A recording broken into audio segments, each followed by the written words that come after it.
It's no secret, traffic can get pretty ugly in Portland, especially on I-5 in the Rose Quarter. That's why there's been a plan in the works for years to expand the freeway there. But it's hit a lot of bumps in the road, no pun intended. Any lessening of congestion will be short-lived and they'll be as bad as ever, but with more lanes of it. Plus, you've probably seen some homeless camps in Portland that take up the entire sidewalk. People with disabilities say that makes it dangerous for them. What I would like city officials to really understand is how much this impedes our freedom. Here's The Story. I'm Pat Doris. Welcome to The Story. All the ways to communicate with us right there at the bottom of your screen. You can email us. The address is thestory@kgw.com, or you could use the hashtag TheStoryKGW on Twitter, or just leave us a voicemail. Call our phone number, 503-226-5090.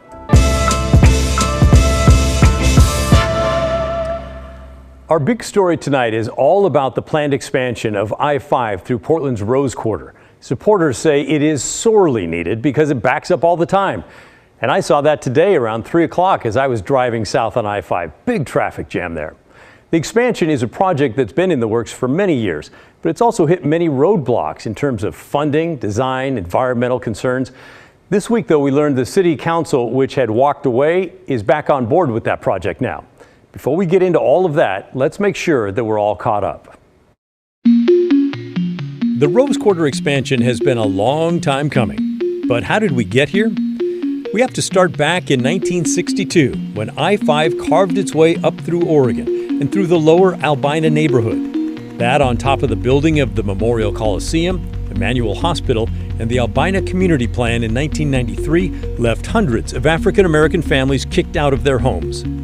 Fast forward to 2017, when the Oregon legislature passed a $5.3 billion bill to pay for transportation projects.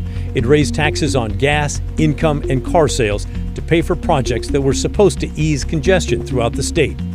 Governor Brown called it one of her biggest priorities. And the I-5 expansion was one of the crown jewels. Over the years, it's been a hot topic in community meetings, with dozens of environmental, transportation, and social justice advocates coming out to speak their mind. In 2020, the racial justice protests in Portland put a renewed focus on how America's highway system leveled parts of traditionally black neighborhoods like Albina.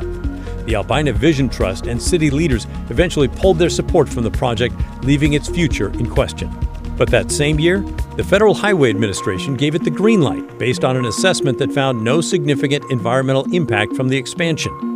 In 2021, Oregon leaders started moving forward with a plan to cover part of the interstate, allowing neighborhood businesses to expand on top of it.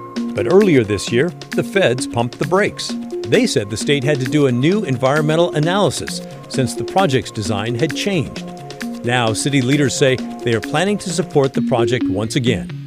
And that's how we got here. Portland City Council will make their support official with a vote in the coming days. It's a pretty significant development, and Commissioner Joanne Hardesty is leading the charge. Let's have Mike Benner take it from there. I am proposing that the City of Portland come back to the I-5 Rose Quarter project. As Portland City Commissioner Joanne Hardesty indicated during a City Council meeting this week, the City of Portland is set to re-engage in the I-5 Rose Quarter expansion project. I'm proud that we have negotiated an acceptable compromise with the Hybrid 3 option. The Hybrid 3 option, among other things, calls for parts of the freeway to be capped. This paves the way for developable land that'll reconnect the historically Black Albina neighborhood. It helps us undo the racist harm of past policies. The perceived refusal of ODOT to reverse that past harm is why the City of Portland walked away from the expansion project in the first place. But now it appears the city is once again willing to work with ODOT. And the nonprofit Albina Vision Trust is all for it, seeing as its values will be guarded. We believe that transportation should heal and connect, that children should be safe in the city core, that the urban fabric should be repaired, stolen wealth should be restored, and we need to build for the future. But not everybody supports the I-5 Rose Quarter project that will add auxiliary lanes and shoulders in the state's most congested area. This is still a huge missed opportunity. Critics of what's sure to be a billion-dollar project say it'll hurt the climate. Any lessening of congestion will be short-lived and they'll be as bad as ever, but with more lanes of it. Perhaps those concerns will be addressed in the months and years ahead. For now, the city of Portland appears to be ready to reclaim its seat at the table. This is a big step, and it's been a long time coming. Mike Benner for KGW News. Let's focus now a little more on what the end result of this project could actually look like. I talked to our political analyst Len Bergstein, who's also an advisor for Albina Vision Trust. Am I right in thinking that sort of the way things are going forward is talk of a cap that is strong enough to support buildings that are up to 3 stories tall above that? Yeah, you're on it on the topic. The issue is 3 to 6 stories, and why that's important is because I think the Albina Vision Trust specifically says if we're going to have developable land, we want to be able to have a mixed use of properties, some of which have got a high density, some of which are really lower density for a number of different reasons, both in terms of design for that part of the city, but also for wealth creation.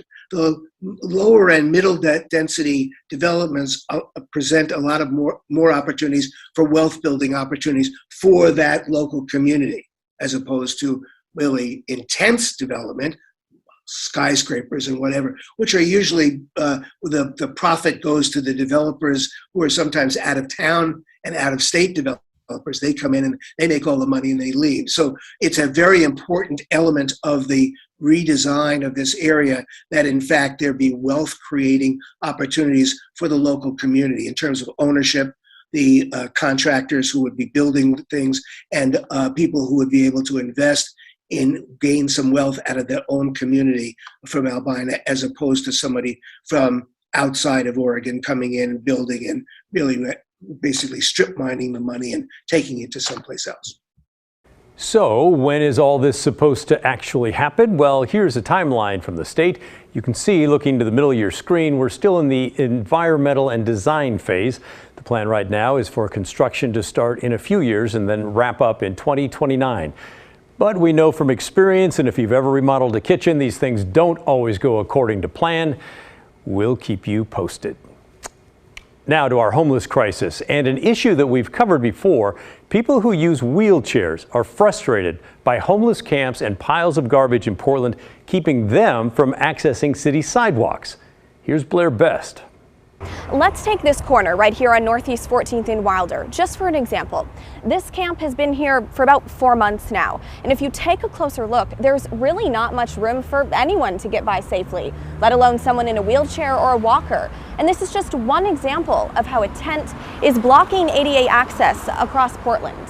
Refrigerators, washers, dryers, stoves, a tent. Pauline Long lists off what blocks this sidewalk outside her apartment on the corner of Northeast 14th and Wilder.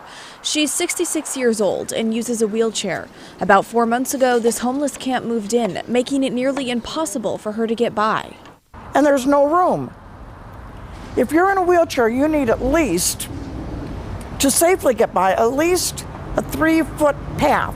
The American Disabilities Act federally mandates sidewalks to be clear and at least 3 feet wide, especially for those who use wheelchairs. It also requires communities maintain sidewalks in accordance with that law.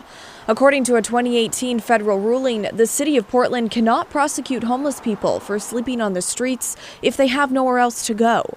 But the city's Street Services Coordination Center prioritizes removing camps like this one, since it blocks ADA access. They now have taken the street since March. Nobody's done anything, so they're just going to sit there and make it worse and worse. The city declined to talk with us on camera, but tells KGW this camp was posted for removal this week. That's 4 months after they moved in. Just trying to eat and survive. That's all I'm trying to do. Tom is 62 years old and lives on this block with his girlfriend and son.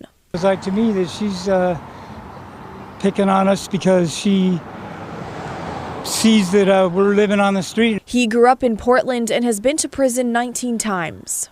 All the stuff that's on the block here, I carried. It's not stolen. It's stuff that was in the garbage or by the garbage that people were throwing out, and I'm going to turn it in for metal so I can get some money. I understand their situation, and we're trying to work with them in the area. But if they're not willing to work with us and give us our access to the sidewalk, I shouldn't have to go in the street for them and risk my life.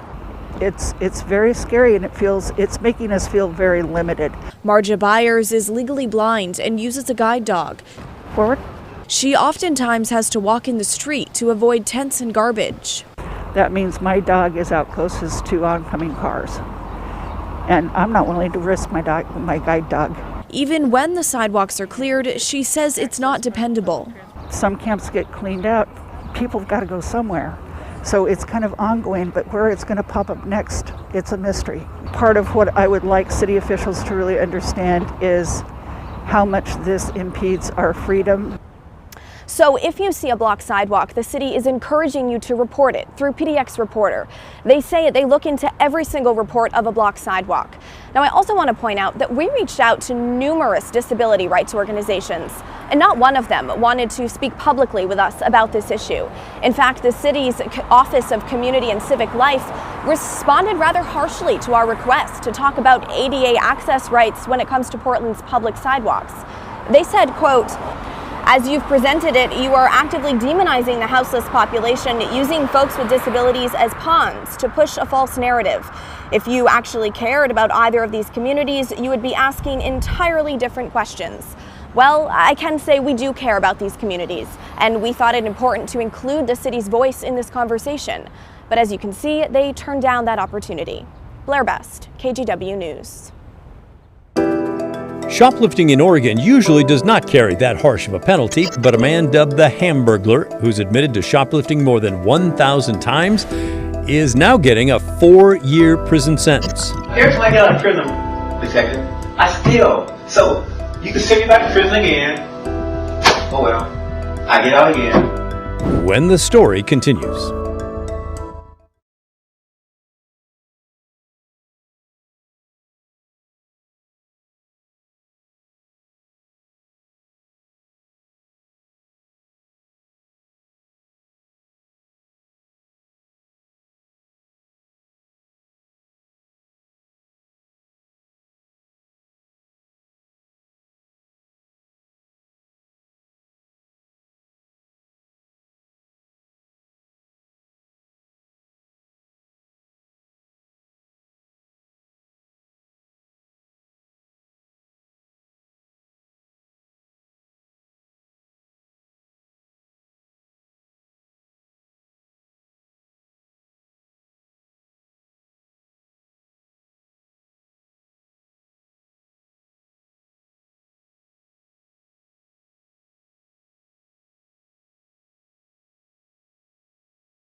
This week's congressional hearings into the January 6th riot and insurrection finished for the month today.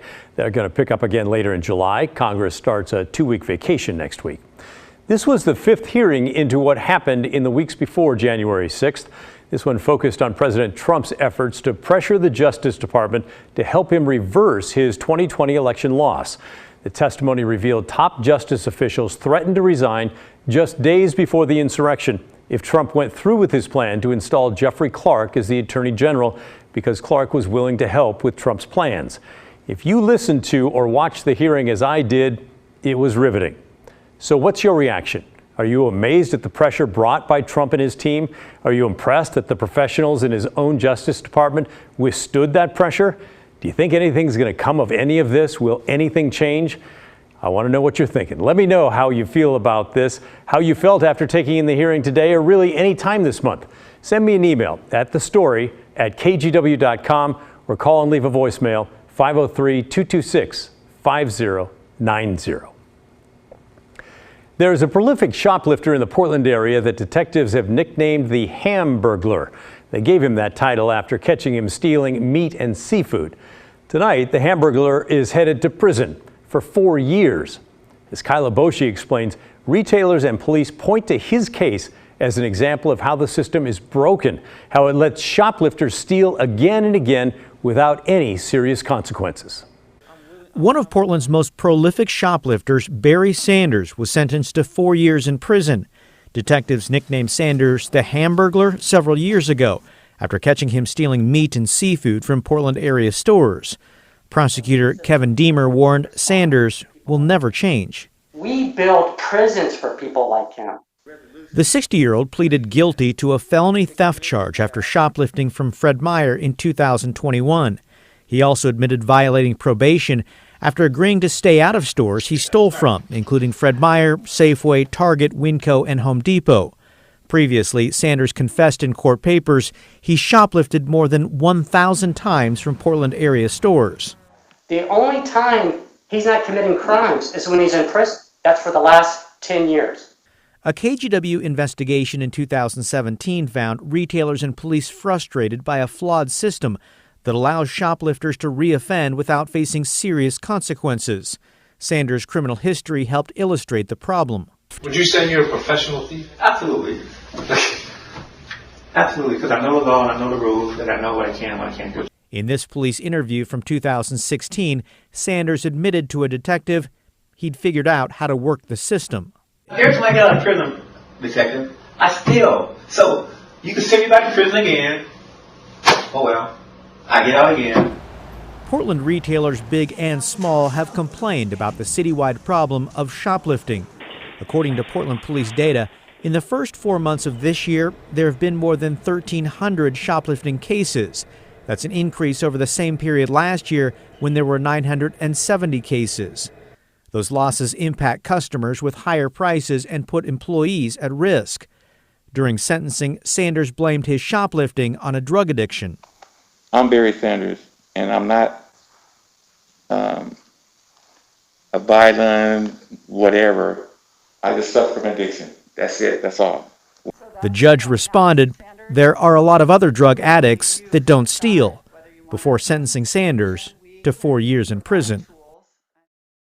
Kyle joins us now. What a story. Obviously, this guy's got some sort of a drug problem. Is he getting any treatment for that? So he has received treatment, extensive treatment, in fact, in and outside of prison. The problem is oftentimes he's not always willing to participate. There was a probation supervisor that testified during yesterday's sentencing that said most recently he walked away from that treatment. So the state feels like it's worked really hard to try and get him the help he needs. Well, and finally, he's going to get locked up so that the retailers get the help they need. And it seems like everywhere we go, there's shoplifting. I've talked with a lot of people who work retail and say, you know, their people are not even allowed to chase shoplifters out of the stores. And it seems like it's happening everywhere. How come that's happening? Really, when you talk to retailers, you talk to police and many others, a lot of it is fueled by drugs. People are stealing items to buy drugs to help fuel that habit. Also, as you mentioned, in many cases, retailers have now taken a hands-off approach. They don't want employees being at risk by trying to stop those shoplifters. Instead, they say, just let them go. We can handle the losses. It's not worth you getting hurt. And then also, police readily admit they don't have the resources to investigate and to go after these people time and time again. So frustrating. That's why people think that it's lawless, that, things are out of control. But I know they're not, but in this specific example, it sure seems like they are. Thanks, Kyle, for your great reporting, as always. Still ahead, many of you say you're feeling the effects of inflation. We're going to read some of your comments when the story continues.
Recently, we asked you on Facebook for input on how inflation is impacting you day to day, and you had a lot to say. Stefella wrote, groceries, especially with school getting out and having a growing preteen. We've already canceled our summer road trips because of gas prices.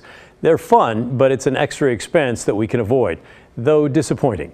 Feeding our child is something we cannot work around. I'm sure your child appreciates that. Good for you. Delinda added, besides gas and groceries, rent, taxes, pet food, and utilities. Does kind of seem like everything's going up. Bill wrote in that it's jeopardizing his fishing. Bill, right now, gas. My fishing hole is 20 miles away. Might be cheaper to go to the fish market. That's only 6 miles away. But Bill, come on. It's not going to be nearly as fun. Lorna shared, I'm a home visiting nurse. Drive several miles a day. Sure, we get 55 cents a mile, but that's not covering the cost of gas. I'm sure it doesn't feel that way. Christina has a breakdown now on how inflation is jacking up her grocery bill. Before, we could walk out with 2 carts full and spend $200. Just yesterday, one overloaded cart, $268. Before, our grocery bill for 1 month was $300 to $400. Now it's $800 to $900. That's with our discounts. They're over 55 military discounts, and he worked for Fred Meyer's for 30 years. And Dia had this to say, with a bit of a sigh, I think. Ordering dry beans in bulk. Never thought I'd do that. Ugh. Thanks to everyone who shared. And for the rest of you, if you do have specific examples like that, please let me know. Your examples help all of us understand what inflation is really doing to real people in our viewing area. Please send your comments to thestory@kgw.com or call and leave a voicemail, 503-226-5090. I look forward to hearing from you. For this week's Hey Help campaign, we're asking you to donate to Native American Youth and Family Center, or NAYA. They're a nonprofit serving the Native American community in the Portland metro area. They offer programs for families like camps, college and career fairs, early childhood programs, and foster care services. If you want to help out, just hold your phone's camera up to the QR code there on your screen. or you can go to kgw.com/heyhelp. This is a micro donation drive, so feel free to give any amount, no matter how small or how big. Still ahead, we're exploring the history of Pride with a trip into the KGW vault. When the story continues.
June is Pride Month, and there's a bunch of events around Portland celebrating the LGBTQ community. Next week marks the 53rd anniversary of the start of the Stonewall riots, which, if you didn't know, launched the first Pride protests. On June 28, 1969, police raided Stonewall Inn, a gay bar in New York City. But the people inside fought back, which turned into 5 days of protests and riots. The first Pride marches happened the very next year on the anniversary of the riots. They've continued every year since, including right here in Portland. We looked into the KGW vault and found a story on a Pride parade in 1991 when people in the LGBT community still lacked a lot of basic rights.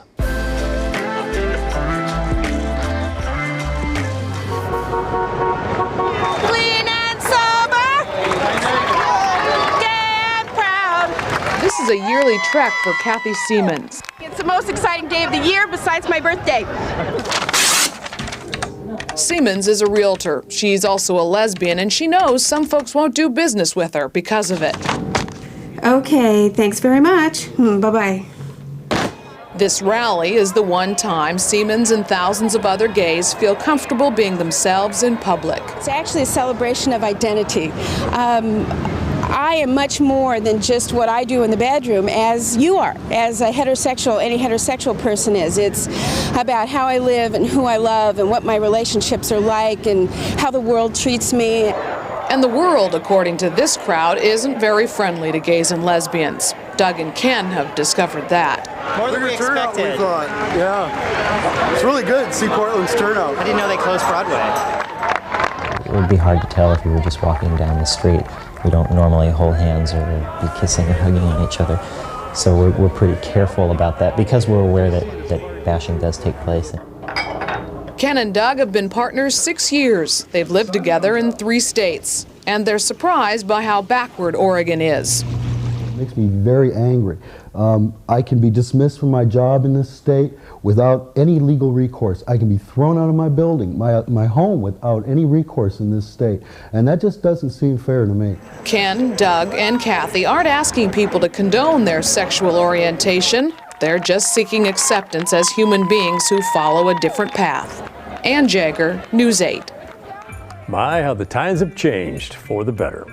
That's the end of our show. Thanks for watching. But remember, the story, our story, well, that never ends. I'll see you tomorrow. This is KGW News at 6:30.